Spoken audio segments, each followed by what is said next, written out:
Nama Budiman Sujatmiko tak asing lagi di kalangan masyarakat Indonesia lantaran ia sudah malang melintang di dunia politik sejak era Orde Baru. Pria asal Jawa Tengah yang lahir pada 10 Maret 1970 di Majenang, Cilacap, sejak kecil memang memiliki rasa kepedulian terhadap kemiskinan. Tak hanya itu, Budiman Sujatmiko dikenal memiliki jiwa nasionalisme yang tinggi dan tumbuh sejak ia duduk di bangku SMP. Budiman diketahui kerap aktif ikut organisasi dan diskusi bersama. Budiman Sujatmiko sempat menjalani pendidikan sarjana di Universitas Gadjah Mada UGM, Fakultas Ekonomi. Selama kuliah, ia menjadi mahasiswa yang juga aktivis di kampusnya. Budiman dikenal lantang menyampaikan aspirasinya terhadap pemerintahan Orde Baru. Pada tahun 1994, Budiman Sujatmiko mendirikan Partai Rakyat Demokratik PRD sebagai wadah para mahasiswa, petani, buruh, dan aktivis lainnya. Perjalanan politik Budiman Sujatmiko diwarnai masa kelam dengan sebuah peristiwa yang disebut Sabtu Kelabu atau peristiwa 27 Juli, di mana saat itu terjadi penyerbuan kantor Dewan Pimpinan Pusat PDI di Menteng, Jakarta Pusat. Dalam kericuhan pada tahun 1996 tersebut terjadi perlawanan antara pendukung PDI dan rakyat hingga Jakarta terbakar. Beberapa aktivis pun ditangkap dan ditahan, termasuk para aktivis PRD yang bergabung dalam aksi tersebut. Budiman pun ikut terseret karena dituding sebagai penggerak kerusuhan. Dijatuhi hukuman tahanan penjara selama 13 tahun yang kemudian dikurangi menjadi 3,5 tahun lantaran kemenangan Gerakan Demokrasi dan mendapatkan amnesti dari Presiden Abdurrahman Wahid. Sayangnya bebas dari tahanan penjara, Budiman Sujatmiko tidak bisa melanjutkan pendidikan sarjananya dan dikeluarkan dari kampus UGM. Budiman kemudian melanjutkan pendidikannya ke luar negeri dan memilih program sarjana di Universitas London jurusan Ilmu Politik. Kemudian melanjutkan ke jenjang pasca sarjana di Universitas Cambridge jurusan Hubungan Internasional. Jiwa nasionalisme Budiman tidak pernah pudar. Tahun 2004 ia terjun ke dunia politik dan bergabung bersama Partai PDIP. Periode 2009 hingga 2018, Budiman berhasil menduduki kursi DPR RI dari PDIP mewakili Dapil Jawa Tengah 8, yaitu Banyumas dan Cilacap. Tugasnya sebagai anggota DPR fokus pada Komisi 2, bidang pemerintahan dalam negeri, agraria, aparatur negara, hingga otonomi daerah. Saat Pilpres 2024, Budiman yang masih menjadi kader PDIP membelokkan dukungannya ke Prabowo yang saat itu PDIP mengusung Ganjar sebagai calon presiden hingga akhirnya Budiman diberhentikan dari PDIP. Setelah resmi keluar dari PDIP, Budiman bergabung dalam tim kampanye nasional Prabowo Gibran sebagai wakil ketua Dewan Pakar.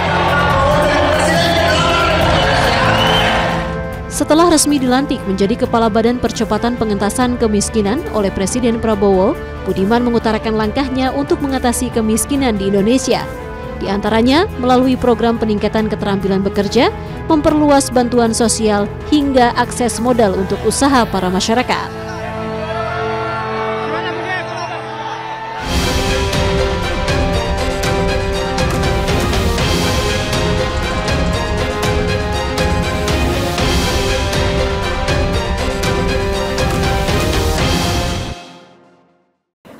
Apa kabar pemirsa? Presiden Prabowo Subianto melahirkan beberapa lembaga negara baru dan salah satunya adalah Badan Percepatan Pengentasan Kemiskinan.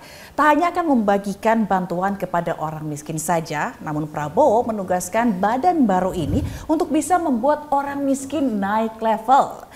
Dan simak perbincangan hangat saya, Fazilah Khairunisa, dalam One on One episode kali ini bersama Kepala Badan Percepatan Pengentasan Kemiskinan, Budiman Sujatmiko. Halo Mas Budiman, apa kabar? Halo Zila, terima kasih sudah diundang ke sini. Sehat ya Mas ya? Sehat-sehat. Sehat lah, baru kemarin pulang dari Akmil olahraga Oh gitu ya. kita bodybuilding ya ceritanya. Oke. Sekarang kita kesempatan gitu ya ngobrol sama Mas Budiman yang baru saja kurang lebih seminggu ya Mas ya? Seminggu mendapat amanah ini gitu ya. Selasa pelantikan ya lebih seminggu ya. Iya, mungkin kalau kita melihat agak sesuatu mungkin bukan yang aneh tapi flashback gitu ya. Kemarin dulu atau kita melihat sejarah reformasi gitu, Mas Budiman dan Pak Prabowo ini kan sebenarnya dulu ini kan bertentangan gitu, berseberangan maksud kami. Tapi sekarang menjadi kawan gitu. Kok bisa Mas? Gimana ceritanya?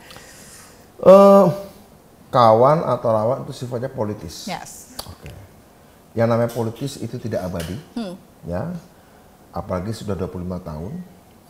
Setiap bangsa bahkan setiap individu setiap 25 tahun itu harus mengganti agenda prioritas dalam hidupnya. 25 tahun lalu bisa jadi lawan, kemudian sekarang bisa jadi kawan. Saya kira itu biasa-biasa saja, ya, sangat biasa. Apalagi tidak ada urusan pribadi, Sehingga saya sering mengatakan kepada Pak Prabowo, pernah mengatakan, Pak Prabowo pada waktu itu menjalankan tugas negara. Ya dong, sebagai prajurit TNI. Yes. Saya menjalankan tugas sejarah. So, ada tugas negara, ada tugas sejarah.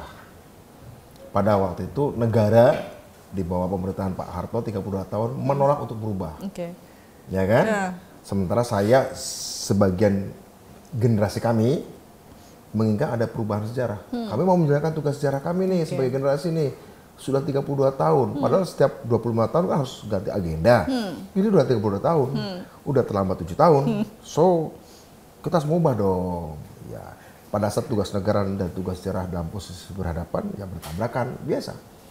Nah, hari ini saya dengan Pak Prabowo dan kita semuanya memastikan tugas sejarah dan tugas negara tidak bertabrakan, tapi seiring sejalan. Kira-kira begitu. Jadi, ada ya saya, ada Pak Prabowo atau siapa, ada Pak Fahri Hamzah, adanya Pak Ara Sirait, ada ya siapa sebut tuh. Ini hanya sekedar aktor-aktor sejarah saja, aktor-aktor masyarakat saja. Hari ini mungkin saya namanya, mungkin suatu saat beda lagi ya. Dan dalam perjalanan sejarah bangsa kita juga plot twist itu banyak terjadi ya. Plot twist itu banyak terjadi. Jadi ini bukan kasus unik Budiman, bukan kasus unik Pak Prabowo, ini kasus unik manusia. Ceritanya gitulah kalau kita mau filosofis ya. Oke, mungkin ada pepatah jangan benci-benci banget atau jangan sayang-sayang banget gitu ya Mas ya, karena itu tuh hubungan ini kan dinamis gitu ya. Tapi kalau misalnya apa sih yang Mas Budiman melihat mungkin gitu dulu pada saat mungkin berbeda pandangan dengan Pak Prabowo, sekarang ada nggak perbedaannya cara pandang Mas Budiman terhadap Pak Prabowo? Sebenarnya dari awal dulu. Bukan dari awal, sejak 2002 ketika pertama kali saya bertemu Pak Prabowo, pada waktu itu kan 2002 berarti 4 tahun setelah reformasi masih hangat gitu ya, masih fresh from the oven, dan pada waktu itu saya dan teman-teman masih dianggap jagoannya gitu ya, jagoannya kan. Pak Prabowo pada waktu itu 2002 ya masih dianggap sebagai bagian dari yang kalah gitu. Saya pernah diajak seorang teman mewawancari Pak Prabowo dan kemudian saya diajak, setelah wawancara selesai ya kita ngobrol. Kita ngobrol dan ternyata banyak cara pandang kita yang sama. Setelah menyadari banyak kesamaan cara pandang dan melihat persoalan sosial, persoalan nasionalisme, persoalan global, persoalan kemiskinan segala macam, menurut saya it's a matter of time. Untuk suatu saat saya bersekutu dengan orang ini. Iya kan? 2002. Tapi sekali lagi, waktu itu kan baru 4 tahun reformasi, butuh 20 tahun lagi untuk kemudian menjadi 25 tahun atau 21 tahun lagi gitu kan setelah 2002. Oke, untuk suatu saat bisa jadi bertemu. Ya bertemu sih pernah 2009 saat Pak Prabowo menjadi wakilnya Ibu Mega bertemu. Tapi waktu itu kan nggak jadi menang Pilpres kan.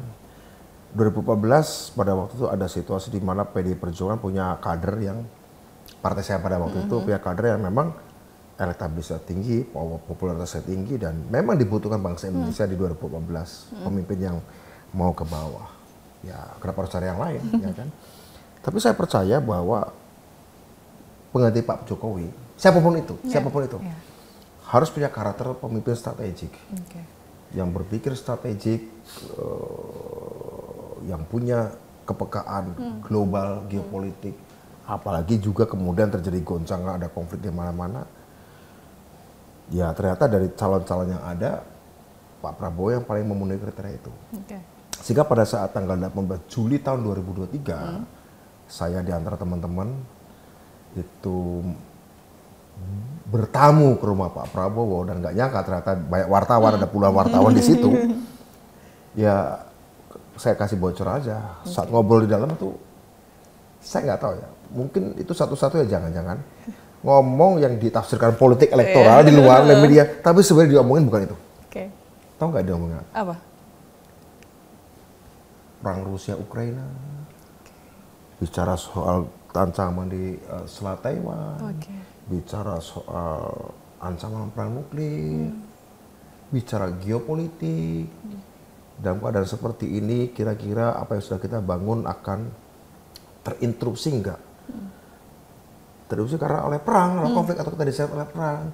Dan kalau perang, kira-kira negara-negara lain yang selama ini ekspor beras akan menyimpan berasnya untuk rakyat mereka sendiri atau enggak? Dan kalau kayak gitu, kita ambil dari mana? Artinya kita bicara kedaulatan pangan. Jadi kita berbicara tentang geopolitik, geoekonomi, dan geostrategi. Omongan pemilu itu sudah akhirnya kesimpulannya kayak gini. Karena situasi itu Pak, saya sih kok pengen ya PDI Perjuangan dan Gerindra bersatu, satu paket. Simple. Itu aja. Saya ingin PDI Perjuangan bersatu dengan Gerindra, satu paket capresnya dong. Artinya kita akan mudah-mudahan akan menang besar pemilunya, kompak, kuat di DPR-nya, dan kita menghadapi gejolak global ini sebagai satu kesatuan yang utuh. That's it. Itu enggak, itu mungkin 10% aja dari omongan. Tapi sebenarnya kita bicara tentang teknologi, bicara tentang pandemi yang baru saja kita lewati, bicara tentang perang Rusia Ukraina. Seperti itu.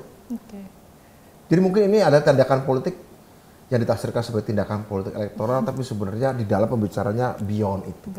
Itulah mungkin yang membuat Mas Budiman ibaratnya apa ya, bukan jatuh cinta ya sama para Prabowo, tapi melihat bahwa bahwa Prabowo lah yang mungkin bisa menjadi penggantinya Pak Jokowi pada saat itu. Penggantinya Pak Jokowi, dan kemudian situasi sejarah mengharuskan tipe-tipe kepemimpinan seperti itu.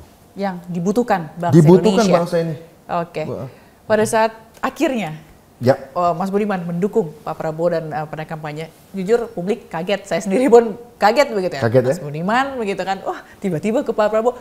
Apa respon PDIP pada saat itu Mas? Ya, respon PDI Perjuangan pada waktu itu, di PDI Perjuangan sendiri kan sebenarnya masih dinamis waktu itu.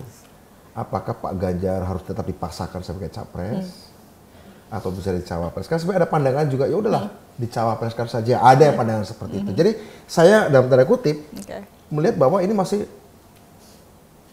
persoalan yang terbuka, yang belum, memang udah dicalonkan sebelumnya, tapi dinamika politik saya ingin menambah dinamika di PDI Perjuangan agar yang lebih disatukan.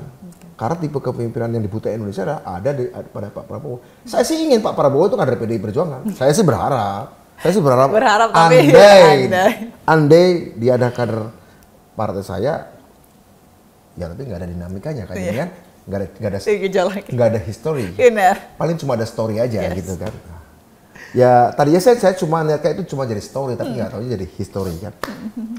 Ya tentu saya dipanggil oleh Pak Sekjen, dipanggil oleh Ketua Dewan Kehormatan Partai. Saya katakan saya ingin negeri menyatu gitu.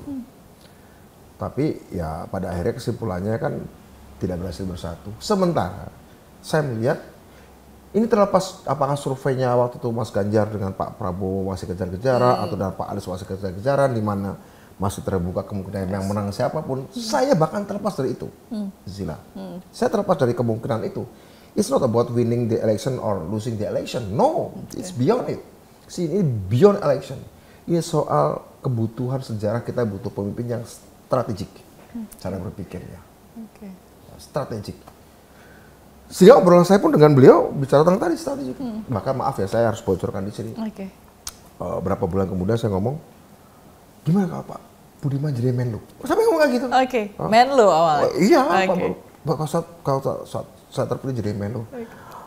Pak, saya mau ngurus rakyat aja Pak. Ya saya memang suka geopolitik, saya suka belajar geopolitik. Saya di Inggris juga belajar tentang geopolitik China tahun 2002. Saya suka, saya ngamati. Karena itu alasan saya ketemu Pak Prabowo kan alasan itu terutama. Tapi saya ngurus rakyat saja Pak.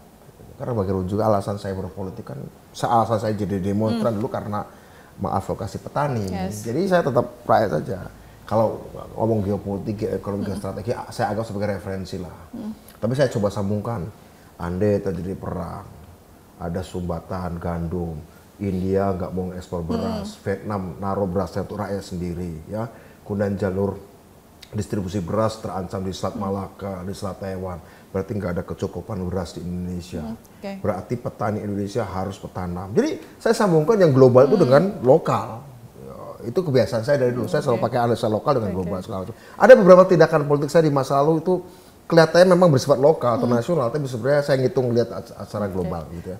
Oke, baik lupakan itu. Tapi intinya saya ingin dari dinamika kita bicarakan itu ada rantai, dan saya ingin ambil titik rantai yang berkaitan dengan orang di bawah, desa atau orang miskin gitu. Saya kira itu. Karena itu alasan saya dulu jadi aktivis. Berarti nggak menolak jadi Menlu, memilih untuk berjuang di. Ya, mungkin Pak Prabowo dia celotukan biasa saja. Karena ngomongin geopolitik, lama-lama udah kalau dia ngomong geopolitik kan dia punya passion deh Budiman geopolitik. Gimana kalau jadi Menlu? Pak. Ngomong geopolitik, tapi kesimpulannya saya lebih baik ngurusin orang desa aja gitu. Karena nyambung, bagi saya nyambung. Ya, bagi saya nyambung. Sesuai dengan perjuangannya Mas Budiman juga gitu ya selama ini. Tapi pas kemarin atau pas tadi cerita ditawarin, ada omongan untuk menjadi Menlu pas di celutukan lah. Iya, celutukan. Karena dia mungkin ini orang kelihatannya apa sih? Kok ngomongin geopolitik terus. Itu berarti ke Kertanegara selain dipanggil Kertanegara itu untuk ditawari yang sekarang juga ngobrol empat mata waktu itu bulan keberapa saya lupa lah. Ngobrol empat mata pada waktu itu. Ini orang kok ngomongin geopolitik terus barangkali gimana kalau jadi Menlu kira-kira gitu kan. Oh enggak Pak, lu gimana sih? Jadi kayak Zila datang ke rumah cerita tentang makanan tentu pasti tawarin enggak lah saya mau yang lain aja gitu. Berarti setelah itu ada tawaran kembali untuk jadi badan Oh itu baru sekitar 2 minggu yang lalu. Berapa? Baru beberapa 10 hari lalu kali. Berarti baru pada saat itu apa yang diomongin sama Pak Prabowo? Mas mungkin bisa di-sharing apa yang ditawarkan? Yang ditawarkan ketika Pak Budiman, saya ini ingin memberantas kemiskinan.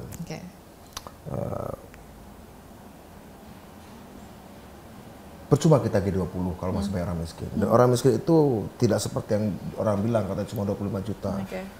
Karena bukan cuma yang ekstrim, tapi juga yang miskin saja atau terancam miskin juga kita perhatikan.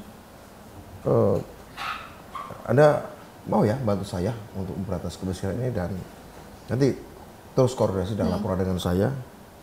Saya mau bikin badan percepatan pengatasan kemiskinan. Anda pasti peduli kan itu? Ya saya peduli Pak, ya sebuah kehormatan bagi saya.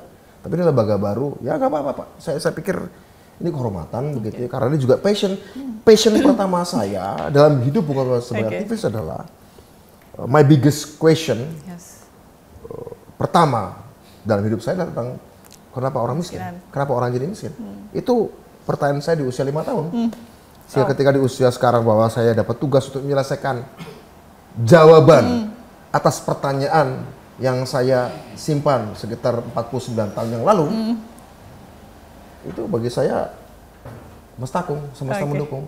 Semesta melalui Pak Prabowo memberi saya, mempercayai saya untuk mengepalai badan yang akan menjawab pertanyaan saya saat usia saya masih 5 tahun. Bagi saya itu spiritual. Ini bukan sebuah political offer. Itu bukan sebuah political offer, tawaran politik, jabatan, enggak. Bagi saya itu kayak semacam spiritual, mandat. Dan itu didukung oleh semesta begitu ya. Semesta mendukung bahwa Mas Budiman insya Allah kedepannya akan disuruh menjawab itu. Dengan badan yang sama sekali baru gitu kan.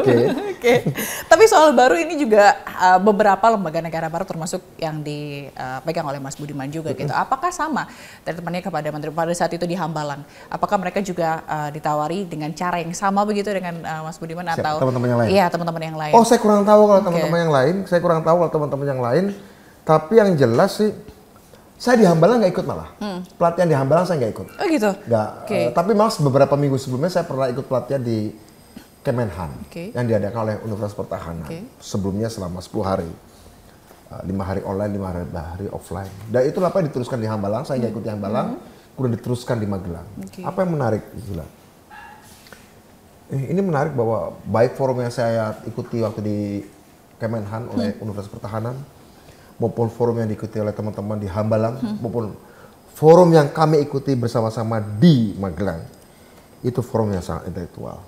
Menghadirkan pembicara-pembicara berkelas dunia, John Mearsheimer, ahli geopolitik international relations, kemudian ada Ray Dalio, ada yang lain-lain, ada dari NUS juga, kemudian banyak macam-macam.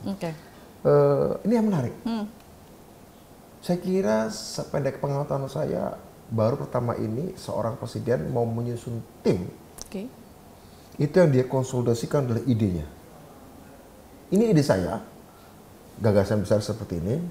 Saya mungkin tidak bisa lengkap menjelaskan secara teoritis dan intelektual, maka saya hadirkan pembicara-pembicara yang bisa menjelaskan ide saya secara lebih konseptual, secara lebih teoritis, baik dari dalam maupun luar negeri.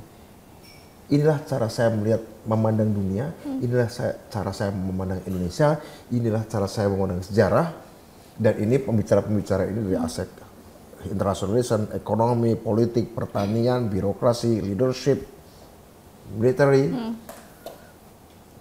juga kalau salah ya. Ini adalah cerminan pandangan saya. Dan beliau memperkenalkan pikirannya dan memperkenankan calon-calon pembantunya masuk dalam alam berpikirnya. Bagi saya, dengan segala hormat pada yang sebelum-sebelumnya, ini adalah proses politik paling intelektual yang pernah terjadi di Republik Indonesia. Proses politik yang paling intelektual. Dan sebagai orang yang suka baca, gitu, suka diskusi, suka debat, intellectually memuaskan. Termasuk pemilihan orang-orang yang akan membantu ide-ide dan gagasan yang dituangkan oleh Pak Prabowo. Karena berkali-kali Pak Prabowo mengatakan, Anda semua berasal dari latar belakang yang beragam. Ada yang ex-tentara, ada yang pengusaha, bukan ex, masih pengusaha, ada yang intelektual, ada demonstran, macam-macam. Ada yang intelijen, beragam. Sementara Pak Prabowo punya ide yang solid tentang Indonesia, tentang dunia. Jadi gimana dalam waktu sesingkat-singkatnya dikonsolidasikan ide itu. Dan bukan indoktrinasi, karena menghadirkan pembicara-pembicara yang punya reputasi intelektual internasional loh. Ray Dalio siapa nggak tahu. John Mearsheimer, kalau orang belajar internasional siapa nggak tahu. Paling laku sekarang. Siapa lagi? Mahbubani dari NUS, bla bla bla. Begitu. Jadi ini proses politik paling intelektual dan terstruktur. Itu dia tadi dengan mengumpulkan dan memilih orang-orang yang akan membantunya dalam menciptakan meeting of mind benar tadi. Tapi tentu kita berharap gitu. Tapi dengan adanya pemilihan-pemilihan ini, mungkin beberapa publik seperti beberapa tokoh, tidak semua memang, karena beberapa di antara mereka sudah membuktikan kinerjanya di masa pemerintahan sebelumnya. Tapi ada beberapa tokoh baru, termasuk Mas Budiman, jadi dipercaya memiliki masyarakat bertanya-tanya Mas gitu kan.